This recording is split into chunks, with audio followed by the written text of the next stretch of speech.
Good evening, ladies and gentlemen. Welcome to Secrets of the Sire. We do this every Wednesday night, 8 p.m. Eastern, talkradio.nyc. However, if you take a look at our Facebook feed, facebook.com/Secrets of the Sire, we are not just Michael Dolce, your host, and Hassan Godwin, Lord of the Radio co-host. We've got Jackie the Joke Man Martling in studio with us, longtime Howard Stern man, stand-up comedian extraordinaire, joining us as our illustrious third chair. For one reason. To find out what the Sire is. I have no idea. Superhero Force Flies on costume. I've been on the show for like over a year, and I still don't. They don't tell me. That's we're all still trying to find out what that is. You should buy the latest trade paperback, which is coming out next month as well too, and you can continue doing that. Now, Dolce is French. It's actually Italian. It is, Dolce. Yeah. What that means? Milk. Yeah. Milk of my mother. It's very sweet. It is very sweet. And Hassan means fix my Toyota. Yes. Yes. They switched it to Prius now because we're in the green age. Very for the most part. Yeah. And Sam is just Sam. Yeah. Sam's wearing his pink shirt, and that's well, it's not pink so much. This is his red one, so Usually when he wears his pink, he's feeling flamboyant, but Good. He's celebrating me being here. Pretty much. Now, usually we have a meticulous show outline. We go through everything. We talk about comics, movies, TV, pop culture. That's going to get tossed. We have no outline tonight. There is no outline. That's a lot to do in an hour. Yeah. Well, we try to keep it very, very tight. We don't succeed, but we try. We try. But instead, we're gonna talk to you. I think this is a pretty exciting thing. Having you on. I mean, I think I know. I was a huge Howard Stern fan. For a long time, so to have you sitting in on this is great. I'm looking at you, and I couldn't tell you if you're 24 or 38. It's the beard. I would say probably 26. How old are you? I'm 38. How old are you? I'm 38. How old is he, Sam? He's 38. Yeah. Are you really? Yeah, I keep in good shape. How old do you think Hassan is? 71. I just had a major birthday. Did you really? I just turned 40. Nice. You always remember your second time, right? Yeah.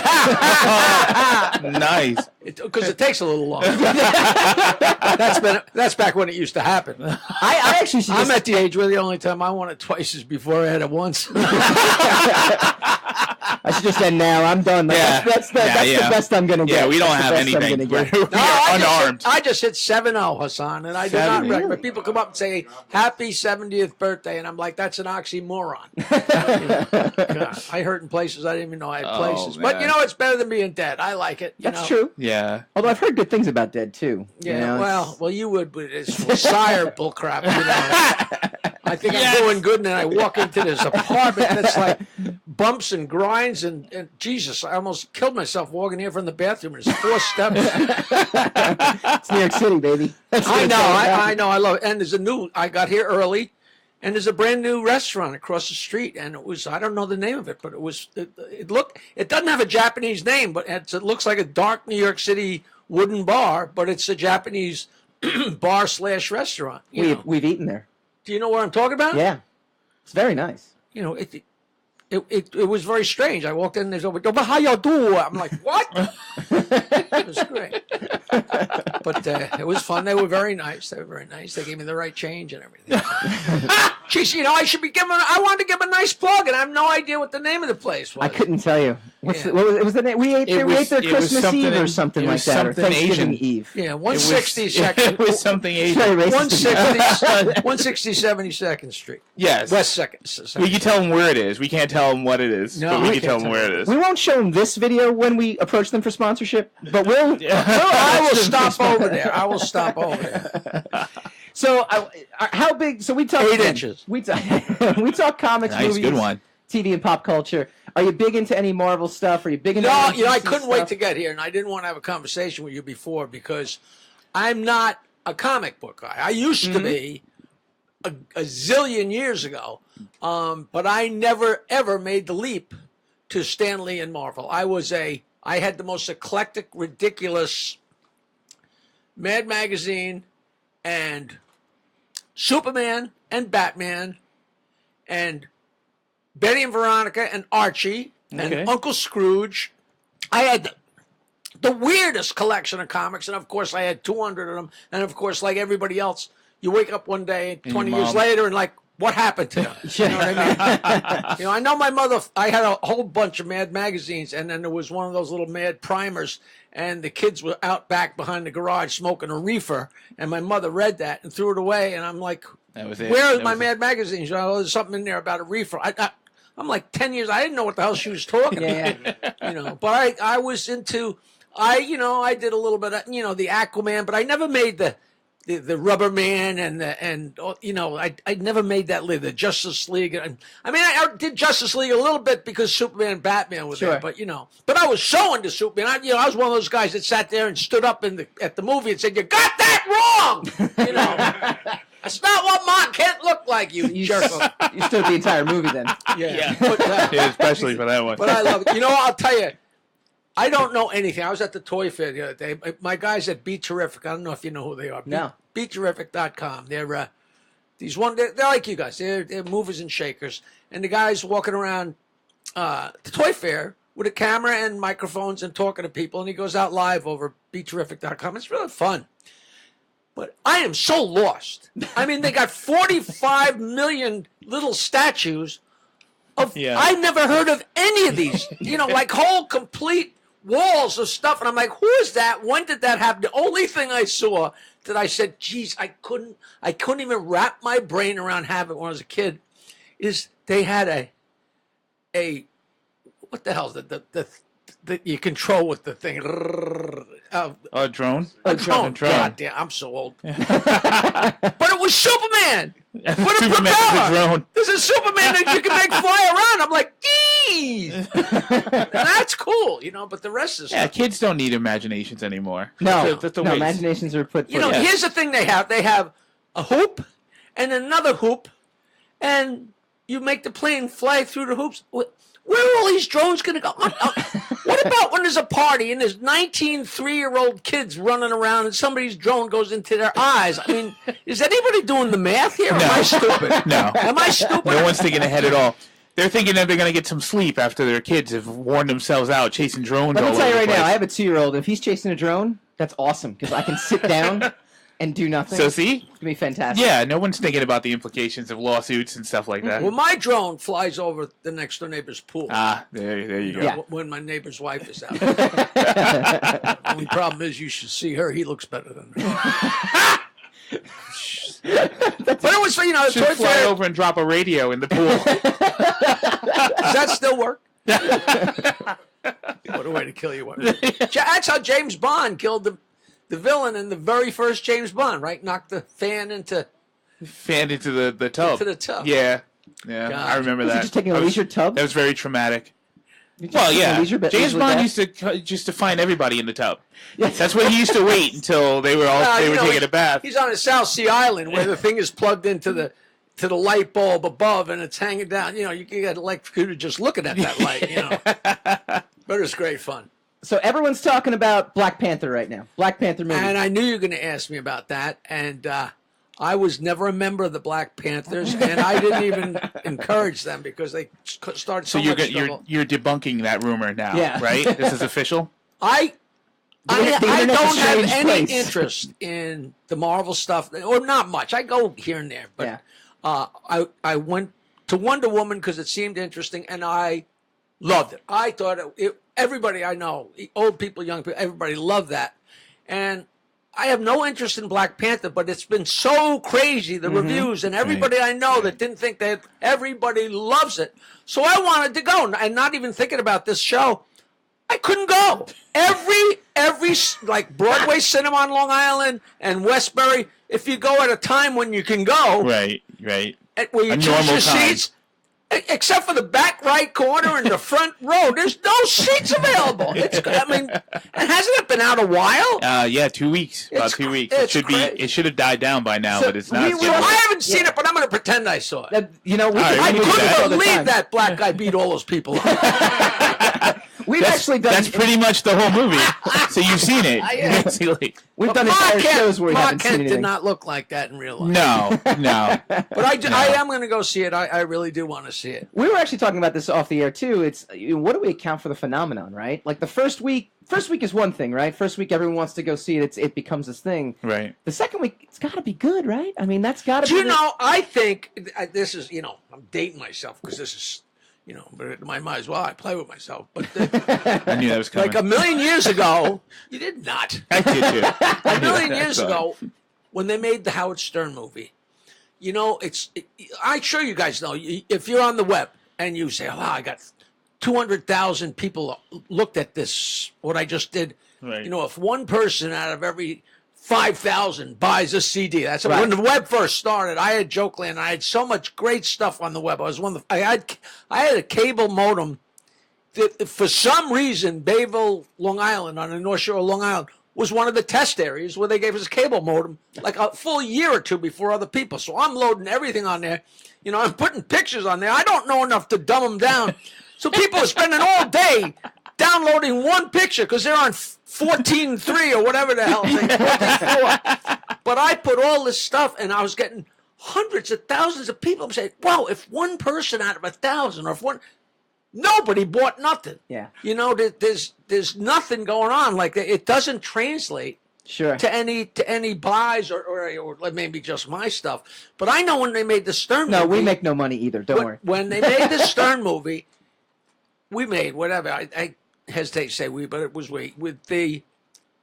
I know it was such an unknown because in the course of all the years, like the 5 million people that were listening to the Stern Show in 1988 weren't the 5 million that were listening in 1986. There's churn, so it might, Right. So over those 12 years, there had to be not just the 20 million people that were current listeners, but so many people and so much curiosity. I'm sure everybody's like, there was in our minds, there's a chance it was going to have this kind of crazy. If all those millions of people went twice, it's right. But they didn't. They didn't. It made $15 million, which was number one at the time. But it was such an unknown. But these people that made this, they didn't know to expect this, right? No. They had no idea. And it's part of the cultural zeitgeist right now. It's part of something that between that and Wonder Woman, we talked about it. Now, what did Wonder Woman? It didn't go crazy like this, did it? It did, but this is now top. This is doubled it. This second week of Black Panther made more money than the first. Like week the people went of home Wonder and Woman. sent their neighbors and their friends type thing. Yeah. I'm thinking it's been out a while. I'm going to go see the movie. I said, Barbara, what time you want to go after? Okay, but whoa. Yeah. In fact, when I first looked at it, I thought, wow, this thing is already burnt out. Look how many seats are available. And then I'm like, no, those are the ones that aren't available. You idiot. Well, you mentioned Private Parts, you mentioned Howard Stern, and we want to get all into that because, like I said, we big fans, and I listened all through. Gosh, I mean, all through your tenure. That's okay. That's good. That's good. I like honesty. That's not true. No, I know. It's totally. All right. So when we come back, we're gonna dive deep into. You the have past. sponsors? Yeah, eventually. Who's a sponsor? Tonight, it's actually my own book. I'm sponsoring my own show. That works.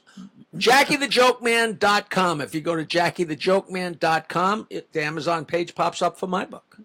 Might as well co-promote our books together. Done and done. Go check it out. And when we come back, more Howard Stern history.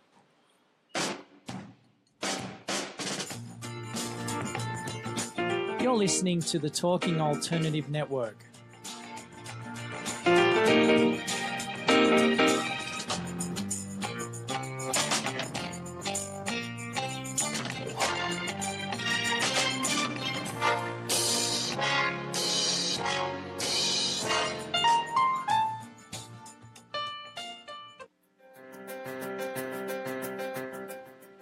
Are you stuck in a rut? Negative thoughts, feelings, and conversations got you down? Hi, I'm Noreen Sumter, the Potentiator. Tune in every Tuesday, 9 to 10 Eastern Time, and listen for new ideas on my show, Beyond Potential. Live life your way on talkradio.nyc.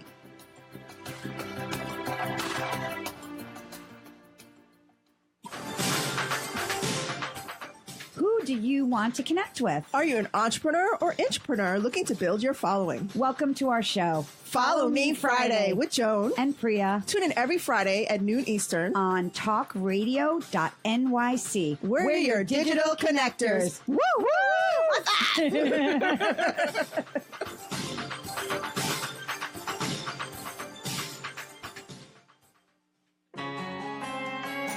Talking Alternative Radio, 24 hours a day.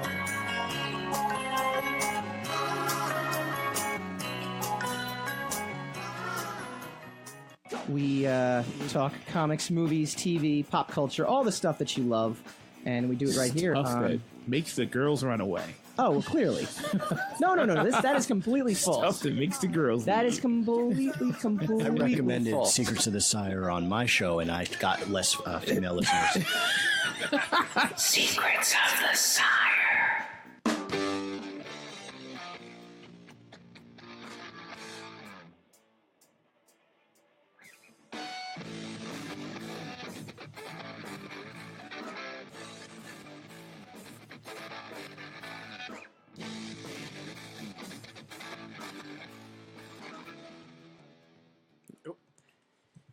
Welcome back to Secrets of the Sire. We do this every week. We talk comics, movies, TV, pop culture, and tonight we have a very special guest. We have Jackie the Joke Man Martling from the Howard Stern Show. Formerly, many years ago. That's well. You still guest on it. People know I haven't in years. People come up and they way they talk to me. It's like, hey, we miss you, man. Like it was yesterday. Yeah. 17 years, a long time. It's a really long time. But who cares? Listen, I'm going to plug my gigs. Friday night, I'm at the Courtyard Marriott in Mount Arlington, New Jersey, which is just a cute little place, which I dig. And that's not sold out. And then I'm at the Newtown Theater in Newtown, Pennsylvania, which is sold out. But if you come there and tell them you know me, I'll get you a seat on the stage because it's a door deal. I'm hungry for every penny or something. If I'm going to drive all the way to wherever, I don't even look on the map anymore. I say yes before the phone rings, and then I take the gig, and then I surprise myself. And I look GPS. and I look on the map, and I'm like, why don't I? Oh, because it's not on here. And I open the map. Oh, there it is. I don't care. I get in the car and I drive, and I know I'm going to meet a girl, but I haven't since like about 1992. Well, they still think you're on the Howard Stern Show. No, they do. Don't say anything. Now, how do you guys know each other? You certainly don't look like twin brothers. Yeah. We're related. No. Comic books? Yeah, we worked together at a magazine called Wizard Magazine. It was the preeminent comic book magazine until upper management completely tore it down and fell apart, and it Lawsuits. became... Yeah, well, no, I mean, they can't sue us now. Yeah. The magazine doesn't exist anymore. Now, when you say comic book magazine, is this Marvel? Is this Archie Comics? It was Entertainment right? Weekly of comics. So it's right across the board, everything. Yeah, Right. Yeah, and it was like the preeminent authority. So we actually worked together there. And then we also were in a band together for 5 years. Yeah. I was the singer. He was the bass player. He's Which precluded which? We met at Wizard and started a band. And then started the band. And that also went nowhere. And then we said, why don't we give podcasting a try? That's what you do. You meet another guy at work. If you're not going to have a gay relationship, you start a band. Yeah. Pretty much. Sometimes both, but this time it didn't happen that way. It's so funny because speaking of bands, I played in a band in the 70s. I was a songwriter, but to quote Rodney Dangerfield, in 1979, I quit as a songwriter. And to give you an idea how well I was doing, I was the only one who knew I quit.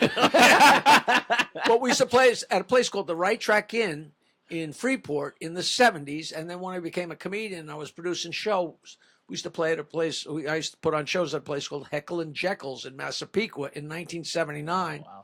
And yesterday, I got an email from the guy that was the head bartender at the Right Track Inn and then owned Heckle and Jekyll's. And talk about bands. That's like, what is that, 35 years ago? Gino Rice, if you're out there, hello, Gino. He sends me a picture, and I said, well, who's this, your grandfather, for Christ's sake? So Private Parts was one of my favorite movies in college, too, and I was watching that, and it was really cool. I mean, did it really happen kind of the way it was depicted in the movie? Yeah, kind of.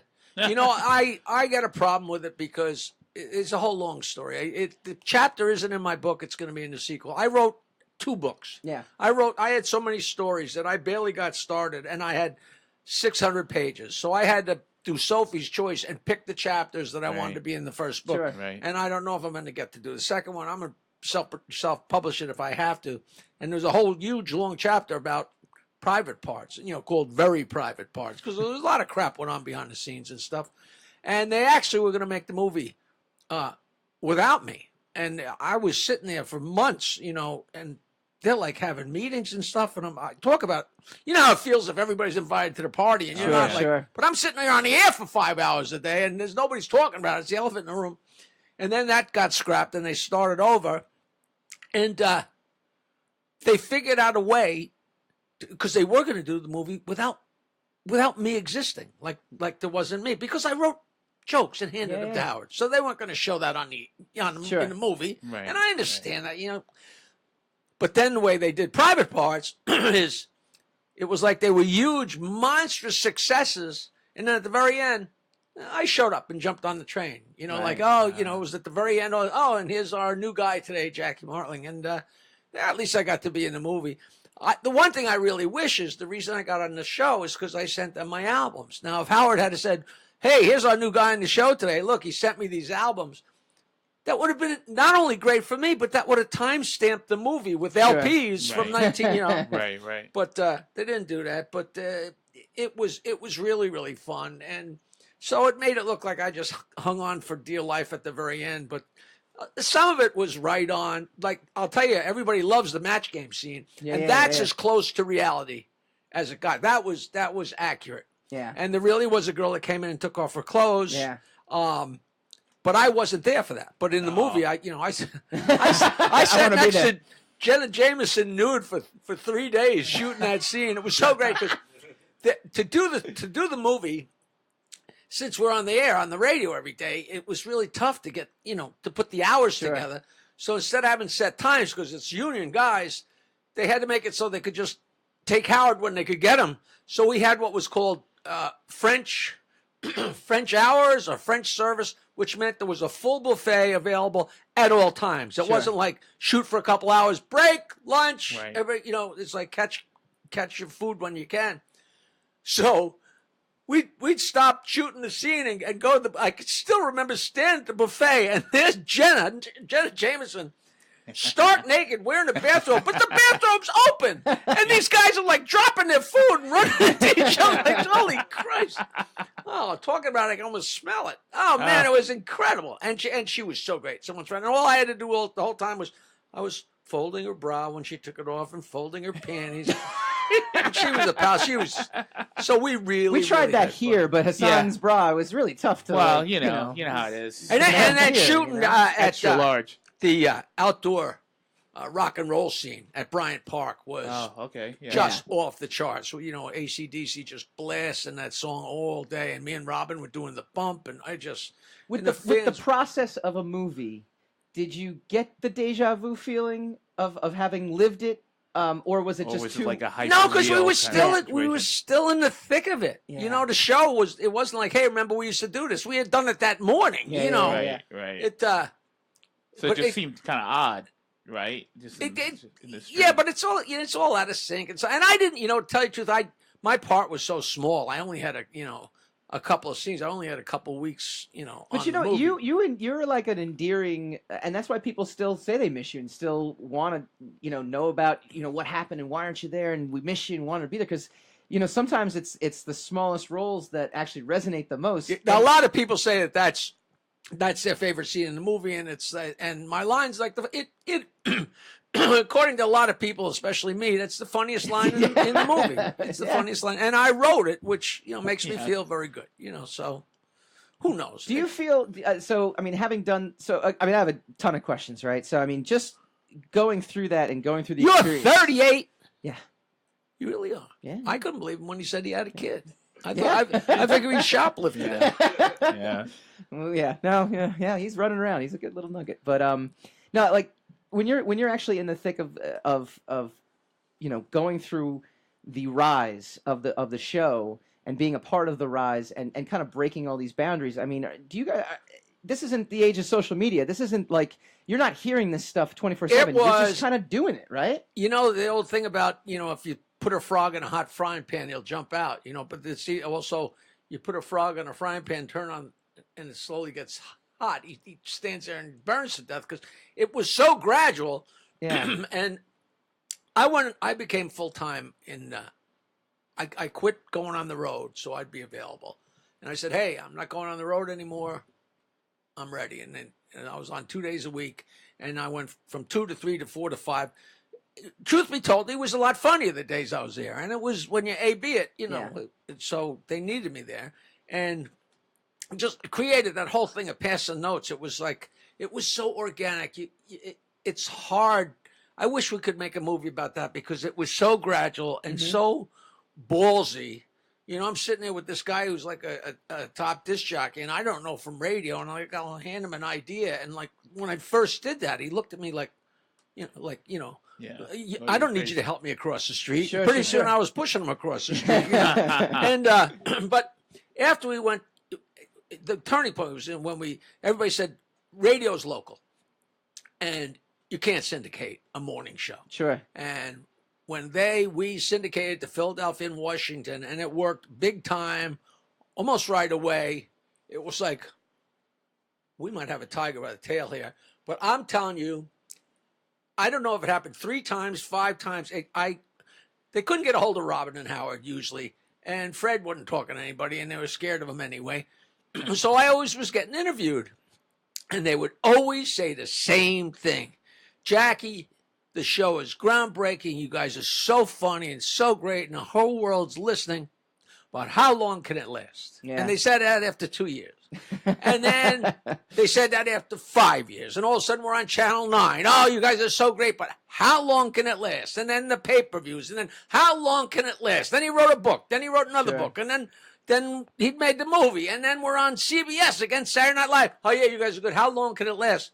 It lasted. Yeah. And one thing I used to always brag about was the first day I walked in, they called me up and said, we got your albums. We think you're very funny. This is Howard. He picked up the phone right away and said, you want to come in and join us on the air today to judge a talent contest we're going to do over the telephone? And I'm in my mother's attic. That's where my joke land was, my mother's attic. And I'm hosting at Governor's Comedy Shop in Levittown. And do you want to come into WNBC AM? 50,000 watts. Yeah, let me think about it. Okay. So I drove in there, and I walked in, and it was Howard and Robin and Fred. And at the end of the day, they said, you're a lot of fun. Come back next week. So I came back next week for 18 years. But the last day I was on the air, it was Howard and Robin and Fred and me, the same 4 people. I always bragged about, marriages and TV shows and bands. Nobody lasts like that. It's the same 4 people. And then I'm the one that screwed it up. So that kind of takes the wind out of that. Well, when we come back, we're going to talk. We're going away, guy. I was in the middle of a sentence. That's how I do it. That's how it works. It's very tight. I run a very tight ship in this thing. Newtown Theater, Newtown, Pennsylvania, Saturday night. I'm at Studio Theater in Lindenhurst, March 31st. And Windsor Locks. You ever hear that? Windsor Locks, Connecticut. I'm doing a show there at Bobby V's, my old friend Brad Axelrod from the Treehouse Comedy Clubs. And now I'm going to shut up, Mike. We got it. When we come back, a little more history, and we got to talk about Baba Booey when we come back. You can. You're listening to the Talking Alternative Network.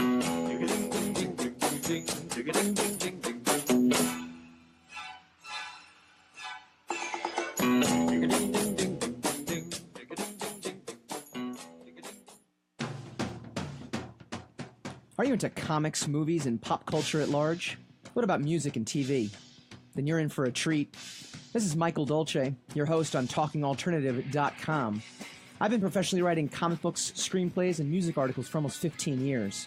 Catch my show, Secrets of the Sire, at its new primetime slot, Wednesdays, 8 p.m. Eastern Time, and get the inside scoop on the pop culture universe you love to talk about. For more info, go to secretsofthesire.com.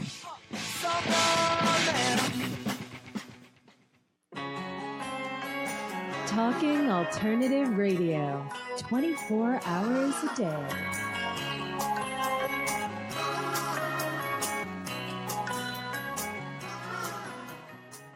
you ever seen like the old men at the Starbucks? Like they have their little like. I don't go to Starbucks. Oh, I do. I work you at know, I'm a Starbucks. man. It's fantastic, and they just have these old men clubs, and they just sit around and talk about the good old days. That's why I don't go in the Starbucks. It's a creepy sausage fest on caffeine. Secrets of the Sire.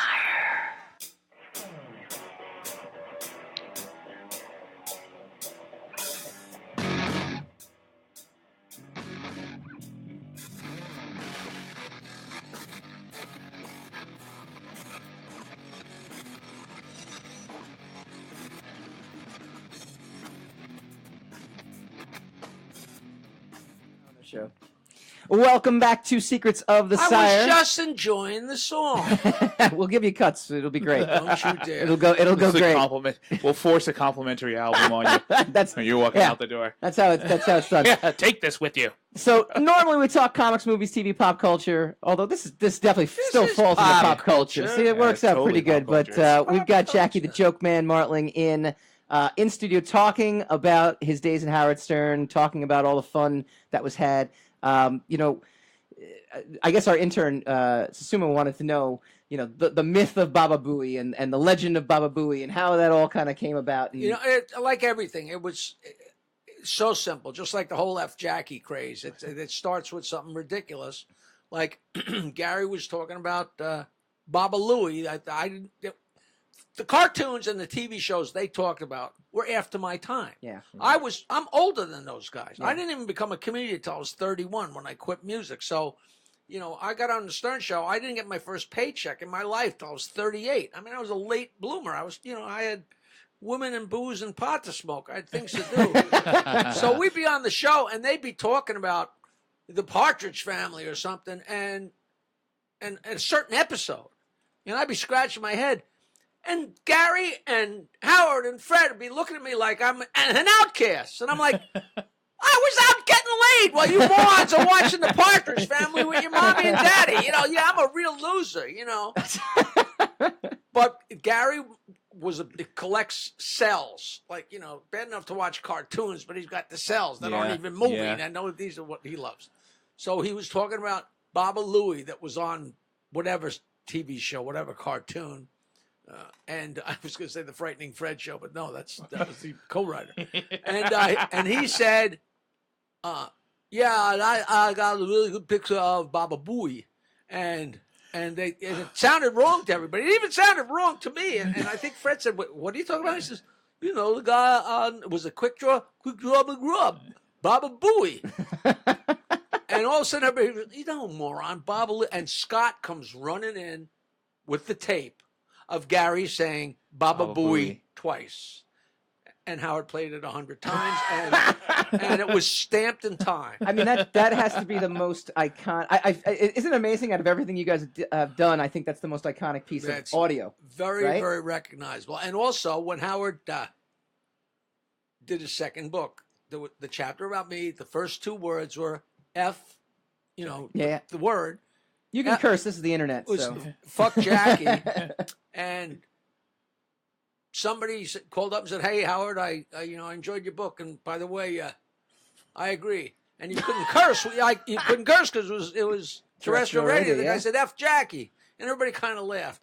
And the next caller called up and said, "Yeah, I really liked your book," and I agree too. F Jackie, and the second one was enough, and they were off to the races. Yeah, and it became F Jackie. I named one of my CDs F Jackie. I figured they're going to break my chops. I'll get some promotion. Get some money out of it. But once that gets going, we actually, when we posted about your appearance in the Commons feed, of course, yeah. and I shout out to Chris Ward. I like that. It's fun. It's goofy. It's endearment. And for whatever reason. I was on the second to last day of terrestrial when they were on terrestrial, and it was such a fun time.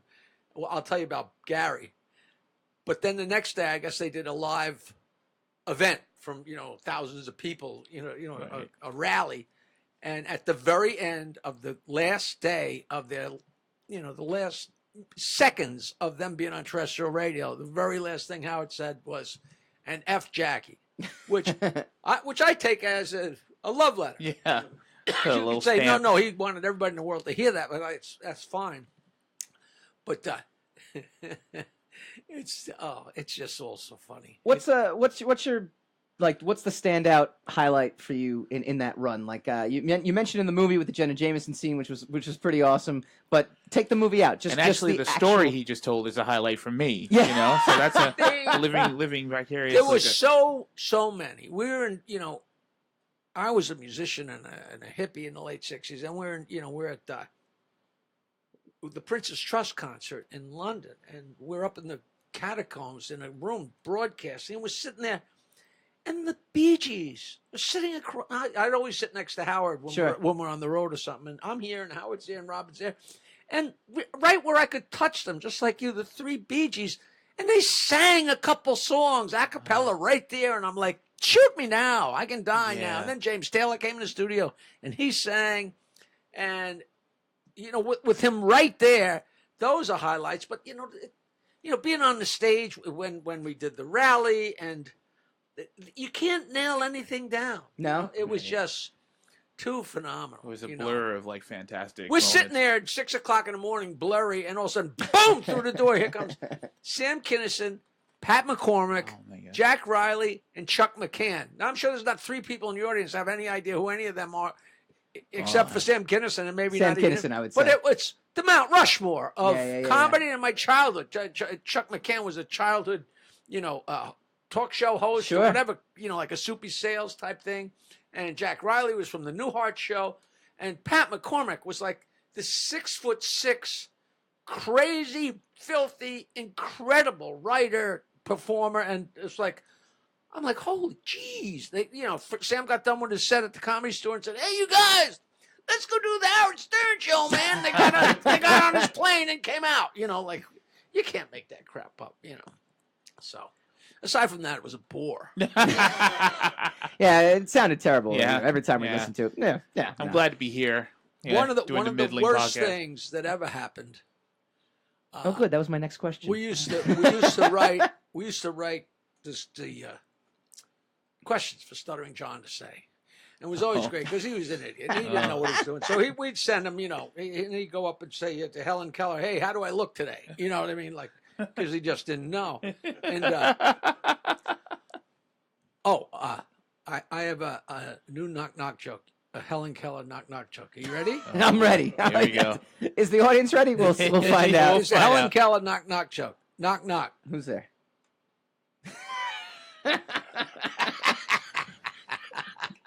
She didn't hear. But so what were we talking about? Something good. He said the worst. This is going to be the worst moment. So Stuttering John asked questions of all these people, and he almost gets beat up. But he was such a trooper. He would stay out all night, wait in line, fight his way in. He earned his keep as he was an iconic figure for a while, and he really was. And Ringo was the first Beatle that was going to go on tour. And, maybe Wings, whatever. But Ringo is going to go on tour. And it was crazy news. And this is like 1990, give or take 5 years. I don't remember. But it's big news, and he's doing a press conference in New York City. And it's a live press conference. And there were literally, not exact, 1 billion people listening around the world. It was on every channel, every radio, everything. This is before the internet and all. I mean, just it's everywhere. And we send Stuttering John, and he gets off a question. And do you know this already? Do you know this story? And no. And as always, I always throw in the oldest, stupidest kids jokes and stuff because it's so out of place, And so all of a sudden, and we're listening live on the air. It's like at 9 o'clock in the morning. We're listening, and all of a sudden you hear the press guy or whatever go, young man there from K-Rock. And we're like, oh. And John goes, Ringo, what'd you do with the money? And Ringo gives him the setup line that you would do if you were telling a joke. He goes, Ringo, what'd you do with the money? And he said, what money? He says, money your mom gave you for singing this. And I'm like, ah!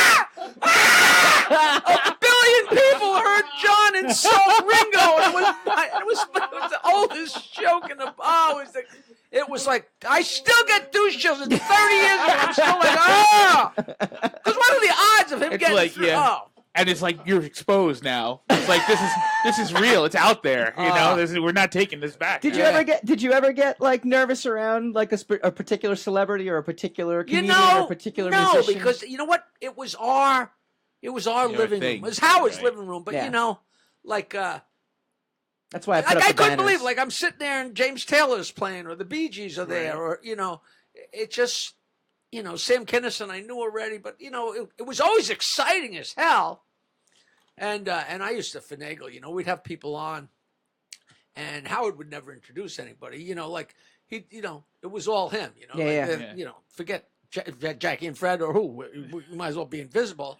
And these celebrities would come in, and I would get Grillo to ask either their PR person or ask the celebrity or whatever, and get an email address, just get some kind of address. Right. And I would send them a pile of Jackie crap, you know, CDs or books or whatever, or cassettes, whatever I had, you know. And I would send them, and a lot of people would come back on the show again. Yeah.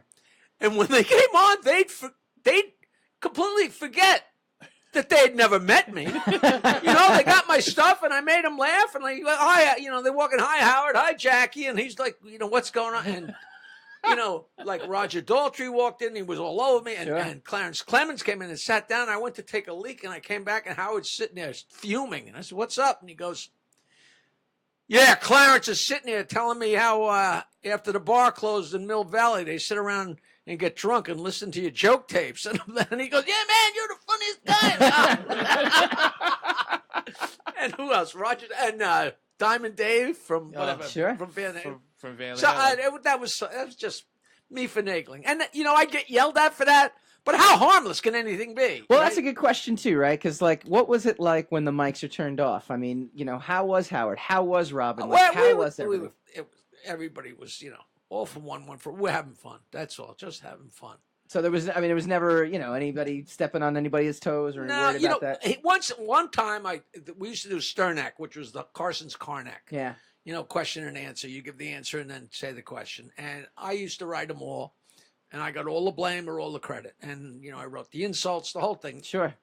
And it took me years to talk him into doing it, but it used to kill every time. And one time, he did it. And it was great. And Robin didn't do her. She sandbagged it and didn't laugh. And she sandbagged it, you know, just to be a dork. Yeah. And I was getting so mad. And then when we went to commercial, she came busting the room. And, I said, get out of here, you! And I called her that vicious word. And she would, I said, I'm not kidding you, you know. And 3 minutes later, I was fine. You know, so and that's about as crazy as it ever got, you know. So Jackie's going to be at the Comedy Shop at Courtyard Marriott, Mount Arlington, New Jersey. He's going to be 8:30 Friday night. Friday 2nd, yep, Friday. There are still seats, Hassan. Unlike Black Panther. Saturday, March 3rd with Rich Harkaway at the Comedy Shop at Newtown Theater in Newtown, Pennsylvania. My good friend Rich Harkaway. We sold out the place. There's a couple hundred seats, 500, whatever it is. But come on out anyway. We'd love to see you. Follow him at Jackie Martling. And when we come back, you know, this is a call-in show, so 877-480-4120. Call in if you would like to, unless you're listening to us on iTunes or iHeart 3 days after the fact. In this case, if it doesn't matter if it's live or not. I tweet jokes every day at 4:20 p.m. International Marijuana Time, and people love the jokes. Fantastic. You can cut, paste, send them anywhere. It's at Jackie Martling, just my name like it sounds, at Jackie Martling. And buy my book, JackieJokeman.com. It's selling into the dozens, and I'm very proud. When we come back, a little bit more Howard Stern talk. No more Howard Stern. But then we're going to go spin the Rex. You're listening to the Talking Alternative Network.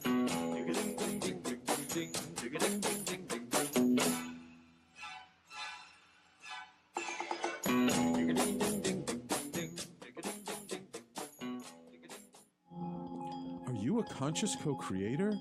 Are you on a quest to raise your vibration and your consciousness? I'm Sam Leibowitz, your conscious consultant, and on my show, The Conscious Consultant Hour Awakening Humanity, we will touch upon all these topics and more. Listen live at our new time on Thursdays at 12 noon Eastern Time.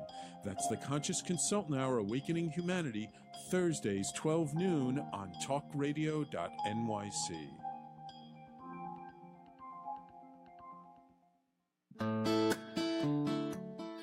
Are you feeling unhappy with your body, shape, or size?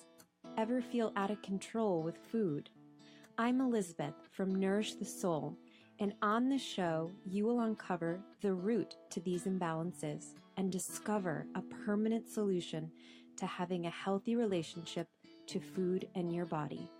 Join us every Thursday morning at 11 a.m. Eastern Time on talkradio.nyc. TalkingAlternative.com.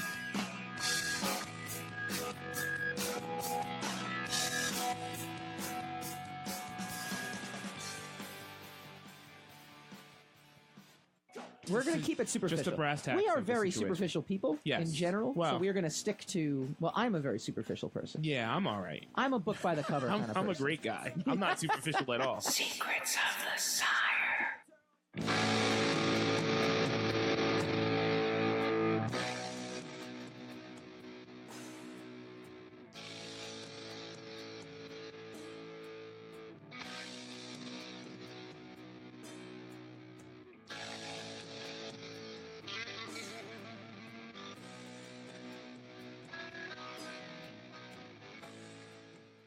Welcome back Is that to the same song every time? Secrets of the Are Sire. those different songs? They are different songs. They are not. They are That different was the songs. first one backwards. Well, now you got into our writing secret. See, if Hassan did that, I'd be very upset. This is my favorite show. I thought you were in on the music. Don't blame me, Mob.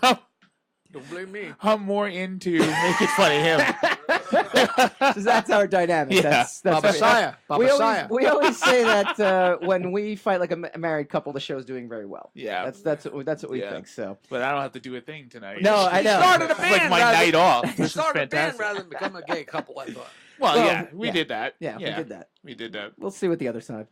We talk comics, movies, TV, pop culture every week. Again, we have Jackie the Joke Man, Martling in with us today. We were talking about Howard Stern. We were talking about how has it been on the road these days, actually? You want to talk about your career? I'm not. You know what I do is I go to a show and then come back. You know what I mean? I don't go to Nashville and then go to Chicago. You know, I go to Myrtle Beach for the weekend and come home. You know, I go to Boston for 4 shows. That's the longest I'll go because I work with Lenny Clark up in Boston, and Michael Clark books us, his brother. And you know, last summer, you know, we went to Cape Cod and, you know, went to Boston and flew to Cape Cod in a private little prop plane. And, you know, that's adventure. That's not so much a gig.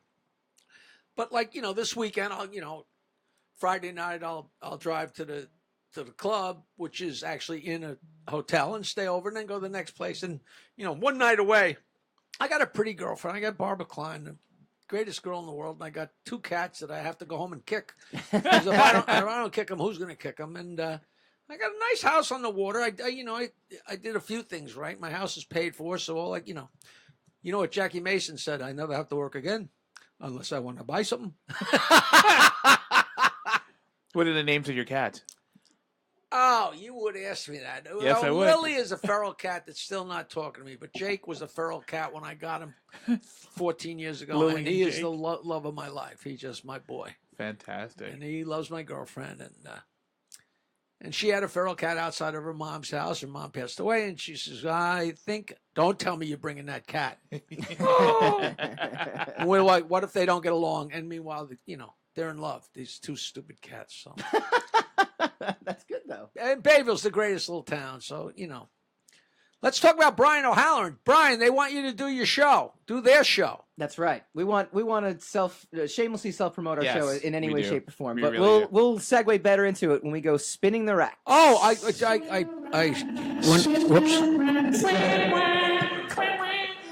That's it. That's what we got. What was that? I ask that every week. That's Nobody it. answers me. Was that the Sire spinning the rack? Yeah, yes. That is That was exactly the what it tired is. Sire spinning the rack. We The bring rack! you. The rack was a form of torture, right? Yes, and that's what it is every week. Yeah, for it me, every time really I is. hear Like it. Me too. We bring you the most fantastical pop culture news out there every week, and one of those things was, regrettably, was Kevin Smith had a heart Yeah, attack. unfortunately. Now he returned home because it was a couple days ago. He returns home. The heart is feeling good. He's been live tweeting and he's been saying everything. His latest tweet: "Home again, home again. Home is where the heart is, and the heart is feeling good. It's actually getting more blood flow and oxygen than it has in a long time. So I'm alert, to say the least. Thank you for all the kind words, folks. From Vegetarian Kev, day 2. Yeah. Good guy. Yeah. Good guy. Stuttering John actually had a pair of strokes in a motorcycle accident, Oh my God. and unfortunately about he's that. fine. I'm kidding. I love you, John, and I'm so glad he's doing fine. And Colin Quinn had a heart attack, but he's doing fine. Yeah, I read about you that know, as well too. I keep checking the newspaper, make sure it wasn't me. You know, I got a bad leg and I'm bitching. Well, this was the thing that was crazy too. He said that he had 2 stand-up gigs, and he ended up canceling the second one because he just wasn't feeling good. And they said if he hadn't done that, he would have died. He would have literally died on stage. Oh, God. That's like every Wow. comedian's dream or nightmare. Jeez, you know Kind that of a little bit of both. and Right? that has happened. That happened to Dick Shawn. He was on stage at a college, going nuts, and he was a nut. So he would do nutty things, and he's the kind of guy who would fall down Yeah. and fake that he was dead, you know, and lie there for 20 minutes. So people are waiting and waiting. And finally, somebody said, "Go kick him." you Yeah, know? I think something's really wrong. And also, there was a guy named Park Your Carcass. Do you know about that? That was the guy's name. He's a radio guy in the late 40s named Park Your Carcass. His real name was Einstein, and his son, Albert Einstein, is Albert Brooks, Okay. and Bob Super Dave Einstein. Yeah. Okay, so those are his kids. But he was a radio guy, and he was at a roast for the Friars Club for Lucy and Desi, you know, Lucille Ball and Desi Arnaz, and he got up and destroyed the place and sat down and died face first into his soup. Holy cow. And nobody knew what was going on. And Milton Berle's like the MC, and all of a sudden they realized the guy was the guy's dead. And Milton Berle, this is a true story. You can look it up on the web. At the time, Tony Martin, singer, had a #1 record in the country, and Milton Berle's freaking out. I said, "Tony, sing something." And Tony Martin goes, "There's no tomorrow." That's a true story. I know it's not funny. The guy's dead in the soup and he's singing "There's no tomorrow." Milton Berle's like, "What are you doing?" Well, I mean, it's apropos. But the guy died with the people cheering for his, you know. I mean, Yeah, that's a win. That's a right. Yeah, I you mean, got to call that a win. I just don't want to die and be like in the newspaper, like man dies on toilet. You know, like that's the. I'm avoiding that death. You stress. I strain there. Yes. I strain. That's the least worst place I could possibly be if I'm gonna die. That's I'd how Elvis went. Yeah. And they said it was a mess. Yeah, I would imagine. So. I made that up. That was very No, you believable. didn't. Very believable. It's all true. So, are you a Walking Dead fan at all? No, I watched the first, 5 or 6. I mean, I lost it. I never watched the. So many of them I didn't watch. I'm ashamed of myself. Crashing is fantastic on HBO. Okay. Artie Lang and what's his name, Pete Holmes. That's really great. Now, Artie Lang wrote the foreword to your book. Artie wrote the foreword to my book. He's such a good guy, and he also recorded the foreword for the Audible version. And people are like, "Oh, that's so great! You guys are getting along again." People are so stupid. I left the show on March 1st, 2001. Artie joined the show at the end of October. There were 1 million people that tried my chair, but I was old news by the time Artie joined. People think there was some kind of, rub or something. It never was. And he's such a nice guy. And I did his podcast a bunch of times. I was on just a week ago, 2 weeks ago with Artie and Anthony. We had such a hoot. It's just because 3 guys firing away. Yeah. Well, the reason I asked is that Walking Dead ratings were the lowest they've been now since the show has been What on. a shame. So I didn't miss anything. No, you missed nothing. Yeah. And Lauren Cohen, who stars as Maggie, is without a season 9 contract. So there's definitely some she's- rumors. This is she according may to be the Hollywood leaving. Reporter. Oh, she's the reason nobody's watching. The actress who stars as Maggie since the season 2 has booked a lead role in another pilot, Whiskey Cavalier. So does that mean she's dead, or Yes. does that mean that? Well, she's leaving one way or the other. Yeah, One way or the other. Sam, to quote my old friend Richard Belzer, physical science has yet to come up with a unit of measurement that express how little I care about that.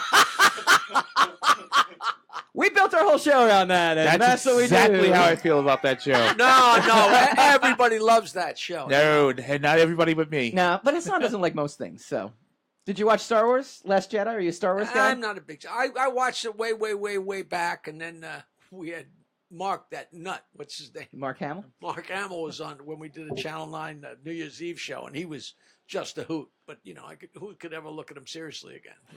I'm sure he said the same thing about me. He threw a beer on my wife, and it was hysterical. Oscars this weekend. Any predictions? Yes, I am not going to win it. Yeah. I don't think they have the balls to give it to Get Out. I don't think they have the balls. I would agree with that. Should win though Best Picture. I loved it, but I loved it for what it was, not for like the movie that the Academy would pick in the old days would be The Post. Yeah, it's Yeah. historical. Yeah, but that's it's not so a great perfect. film. No, that's not a great film I either. thought it was so great. But I lived right then. I was a child of the late '60s, so It's a really solid movie. It So doesn't move. what do you saying is going to win? Huh? What do you think is going to win? Commit. I think Get Out. What do you think? You think Get Out? I think Get No, Out. it's going to be Shape of the Water. Shape of Water is going to win it. I love it. My girlfriend is a talent yeah. a talent agent for Omni. She's an owner of Omnipop, and they represent Doug, the fish. Yeah.